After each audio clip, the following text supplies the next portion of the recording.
You know, there's a joke going around the internet that Ted Cruz is actually the Zodiac killer, right? I'm not making that up, you know? Come on, that's absurd, you know? Some people actually liked the Zodiac killer. John Boehner came out of retirement and described Ted Cruz as Lucifer in the flesh. Lucifer. I mean, that is not fair, man. Lucifer is horrible, but he's not the Zodiac killer. Comedian Larry Wilmore was a guest comic at Saturday's White House Correspondents Dinner. It was President Obama's final one. Stephen, I'll start with you. Is Ted Cruz the Zodiac killer?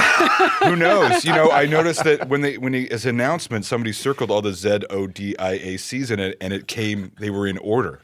So the conspiracy goes on. Like, well, we have, that has yet to be disproven that he's the Zodiac killer. I don't know. I didn't really like this performance. And, you know, it's funny because as you know, I'm a big fan of the nasty, make everybody cringe awards ceremony. Mm-hmm. And especially this one, which is really everyone's in it together, and it's a bunch of the world's most fortunate people congratulating each other on how fortunate they are. Yeah. You would think it would be ripe for exactly this kind of, in fact, with Colbert, we saw that it was really good with it. But I really felt this time it didn't work. I felt it was oddly tone deaf, but not in the way that, not because it was too harsh, but actually because it was kind of not harsh enough. Interesting. If you know what I mean. Interesting. Well, we'll get into all the race stuff in a second, but Rachel, what did you think about Larry Wilmore's performance in general? Yeah, I mean, it was interesting because he's not, I don't know if he has like a strong background in stand-up. He's mostly known for, you know, writing and producing sitcoms. And so his comedy, and even his comedy on The Nightly Show, is a bit more sort of like slow comedy. It's not the kind of like stand-up, like joke, laugh. Mm-hmm. I think what was interesting about it, so I think that the room did not like Larry Wilmore. And so I think watching it, you could kind of feel that. What I think I really like, and I really like Larry Wilmore as you know, as a comedian, as a host. I think what was interesting is that, you know, it was, I think his very complicated feelings about Obama came out from, you know, affection to criticism. So, you know, he got Obama on Guantanamo. A couple times, and on drones. Yeah. I think that he was, you know, really stuck it to like the media. Yeah. So I think that there was something about, you know, I don't think he had that kind of deft quality of a particular kind of stand-up comedian, but I thought the content of it was really interesting. And I mean, Obama also, I mean, he, you know, as everyone says, he's a hard act to follow because he's somebody who is extraordinarily good as a non-comedian at being very, very funny and commanding a room. So I kind of liked the uncomfortableness of it. I thought it was interesting. Charles, what did you think overall? Yeah, overall, I have to agree with the two of my friends here. In your contradictory ways. Like I do feel he could have gone a little further, like a lot further. Where did you think he could have gone further? I mean, you have this room full of like, I mean, when else does a black man have an opportunity to speak other than he's, you know, within the comedic stream? And right then and there, I think he could have gone a lot heavier. I think the content of what he was talking about was good. He was touching on things, but I think he could have dug a little deeper. And I think that does come down to his natural skills of being a comedic host, and he just doesn't have that punch. He wasn't like just going for it. He was kind of holding back and waiting for a response, and it was quite concerned with, you know, this is a tough crowd. Oh well, of course it's going to be a tough crowd. Yeah. You know, like, so I think he could have gone a little further. I mean, to me, like you have this.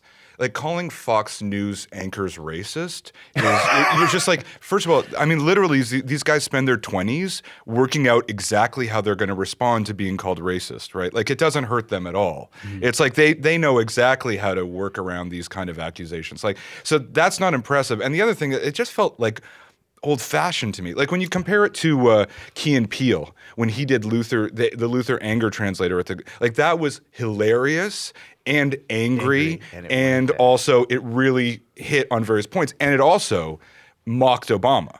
Right, like, it also mocked his passive aggression, and, you know, like, and mocked, like, the first Canadian president, as they say, like the most like the passive aggressive president. Like, that was brilliant. This, I just don't think this guy is that funny at this stuff. Yeah. So, Mr. President, if I'm going to keep it 100, yo, Barry, you did it, my nigga. Did it. Thank you very much. Good night. Larry Wilmore, a black comedian, used the N-word, though he says he didn't use that N-word. Charles, what did you make of it? You know, I just feel like there's a space where older gentlemen in a certain space are trying to communicate and be down, quote unquote, with things. I find it a little embarrassing sometimes. Just because, you know, with a wide stream of vocabulary, I mean, that could have been his homeboy. That could have been his homie. It could have been whatever. And I do understand the context of the changing of the ER and the A. And I do understand the term of endearment. But you're opening up space for guys like Piers Morgan, like certain people to be like, oh, well, now, does that mean that it's okay that I can call the president that? Like let's not even open that up, right? So being a person who understands that, I just miss the sort of political, social, like, you know, with that. Well, it's interesting. There's been a range of responses to that moment, right? Obama says he wasn't offended by it, and you can see his reaction Exactly. in the moment. He was fine with it. Al Sharpton said it was in poor taste. So a range of reactions. I think it might have. Sorry. No, please. I think what was interesting is I wonder if Larry Wilmore had killed it more. Like, I wonder if he had been like sharp and on point and really owning the crowd. But I feel like. But by the time he came to it, he kind of like stumbled a bit when he was doing the sort of the preamble about how important it was for him to see Obama in the White House.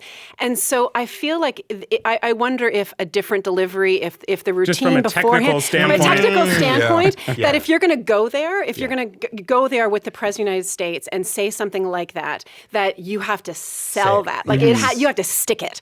And I do wonder if it with a different routine beforehand. I also think that, you know, again, because Obama was so sharp in cutting himself, I think that it sort of felt like you were watching like someone who's so masterful at commanding a room with somebody who just wasn't quite in their most comfortable element as a comedian. Well, let's talk about Obama's comedy chops.